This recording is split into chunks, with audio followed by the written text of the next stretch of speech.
আসসালামু আলাইকুম বন্ধুরা, তোমরা সবাই কেমন আছো? আশা করি সবাই অনেক ভালো আছো আর আল্লাহর রহমতে আমিও অনেক ভালো আছি। তো আজকের ব্লগটা কি নিয়ে হতে যাচ্ছে তোমরা অবশ্যই বুঝতে পারছো। আর এতক্ষণে যদি তোমরা কিছু বুঝে না থাকো তাহলে মরি খাও।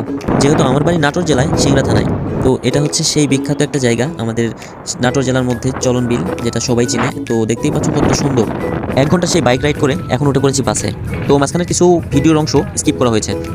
বাড়ি থেকে ঢাকার উদ্দেশ্যে রওনা দিয়েছি। আর এত সুন্দর মুহূর্ত তোমাদের সাথে শেয়ার করবো না, এটা কখনো হয়? তো তো তোমাদের সাথে ভাবসাব নিয়ে চলে আসছি। আর বাইরে কত সুন্দর প্রাকৃতিক দৃশ্য, যেগুলো দেখলে একদম মনটা একদম ভরে যায়।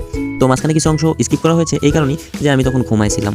বন্ধুরা, এখনও তোমরা যারা আমার ইউটিউব চ্যানেলটি সাবস্ক্রাইব করোনি তারা অবশ্যই সাবস্ক্রাইব করে দেবে। তো জার্নির মাঝখানে নেমে পড়েছি সিরাজগঞ্জ ফুড ভিলেজে। কে কে চিনো এই জায়গাটা অবশ্যই কমেন্ট করে জানাও। তো বাস বিরতি 20 মিনিটের মধ্যে হালকা কিছু নাস্তা করে তো আমি এখানে চলে আসছি ভিডিও করার জন্য, কিছু সুন্দর প্রাকৃতিক দৃশ্য তোমাদের মাঝখানে তুলে ধরার জন্য। কিন্তু ভিডিও করতে এসে দেখি আমাদের গ্রামের একজন অন্য একটা বাসে। তো তার সাথে কিছু মোলাকাত করে নিলাম। তো তারপরে তাকে বিদায় দিয়ে আমি আমার ইন্টারেস্টিং ভিডিও করার জন্য প্রস্তুত হয়ে গেলাম। তো দেখতেই পাচ্ছ বন্ধুরা, আমি কত সুন্দর করে পোজ নিয়ে ভিডিও করছি। আর এত সুন্দর মুহূর্ত তোমাদের সাথে শেয়ার করবো না কখনো হতে পারে? তো এভাবেই পার করলাম 20 মিনিট। তো তারপরে উঠে পড়লাম বাসে। আর বাসে উঠে দেখি অনেক সুন্দর এখানে ব্রিজের কাজ হচ্ছে, ফুটওভার ব্রিজের। তো আমি বর্তমান কেটিসি হানিফে উঠে জার্নি করতেছি। তো জার্নির সময় আমার অনেক ভালো ফিল হচ্ছিল, যেটা তোমাদের বলে বোঝানোর মতো না। তো অবশ্যই আমার পাশে থাকবে তোমরা। আর আজকের ব্লগটি এই পর্যন্তই। আর আমার ব্লগটি ভালো লেগে থাকলে অবশ্যই চ্যানেলটি সাবস্ক্রাইব করবা আর এভাবেই পাশে থাকবা। ধন্যবাদ সবাই।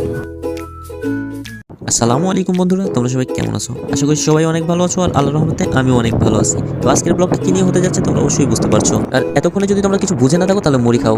যেহেতু আমার বাড়ি নাটোর জেলায় সিংড়া থানায়, তো এটা হচ্ছে সেই বিখ্যাত একটা জায়গা আমাদের নাটোর জেলার মধ্যে চলন বিল, যেটা সবাই চিনে। তো দেখতেই পাচ্ছ কত সুন্দর। 1 ঘন্টা সেই বাইক রাইড করে এখন উঠে পড়েছি বাসে। তো মাঝখানে কিছু ভিডিওর অংশ স্কিপ করা হয়েছে। বাড়ি থেকে ঢাকার উদ্দেশ্যে রওনা দিয়েছি। আর এত সুন্দর মুহূর্ত তোমাদের সাথে শেয়ার করবো না, এটা কখনো হয়? তো তো তোমাদের সাথে ভাবসাব নিয়ে চলে আসছি। আর বাইরে কত সুন্দর প্রাকৃতিক দৃশ্য, যেগুলো দেখলে একদম মনটা একদম ভরে যায়। তো মাঝখানে কিছু অংশ স্কিপ করা হয়েছে এই কারণেই যে আমি তখন ঘুমাইছিলাম। বন্ধুরা, এখনও তোমরা যারা আমার ইউটিউব চ্যানেলটি সাবস্ক্রাইব করোনি তারা অবশ্যই সাবস্ক্রাইব করে দেবে। তো জার্নির মাঝখানে নেমে পড়েছি সিরাজগঞ্জ ফুড ভিলেজে। কে কে চিনো এই জায়গাটা অবশ্যই কমেন্ট করে জানাও। তো বাস বিরতি 20 মিনিটের মধ্যে হালকা কিছু নাস্তা করে তো আমি এখানে চলে আসছি ভিডিও করার জন্য, কিছু সুন্দর প্রাকৃতিক দৃশ্য তোমাদের মাঝখানে তুলে ধরার জন্য। কিন্তু ভিডিও করতে এসে দেখি আমাদের গ্রামের একজন অন্য একটা বাসে। তো তার সাথে কিছু মোলাকাত করে নিলাম। তো তারপরে তাকে বিদায় দিয়ে আমি আমার ইন্টারেস্টিং ভিডিও করার জন্য প্রস্তুত হয়ে গেলাম। তো দেখতেই পাচ্ছ বন্ধুরা, আমি কত সুন্দর করে পোজ নিয়ে ভিডিও করছি। আর এত সুন্দর মুহূর্ত তোমাদের সাথে শেয়ার করবো না কখনো হতে পারে? তো এভাবেই পার করলাম 20 মিনিট। তো তারপরে উঠে পড়লাম বাসে। আর বাসে উঠে দেখি অনেক সুন্দর এখানে ব্রিজের কাজ হচ্ছে, ফুটওভার ব্রিজের। তো আমি বর্তমান কেটিসি হানিফে উঠে জার্নি করতেছি। তো জার্নির সময় আমার অনেক ভালো ফিল হচ্ছিল, যেটা তোমাদের বলে বোঝানোর মতো না। তো অবশ্যই আমার পাশে থাকবে তোমরা। আর আজকের ব্লগটি এই পর্যন্তই। আর আমার ব্লগটি ভালো লেগে থাকলে অবশ্যই চ্যানেলটি সাবস্ক্রাইব করবা আর এভাবেই পাশে থাকবা। ধন্যবাদ সবাই।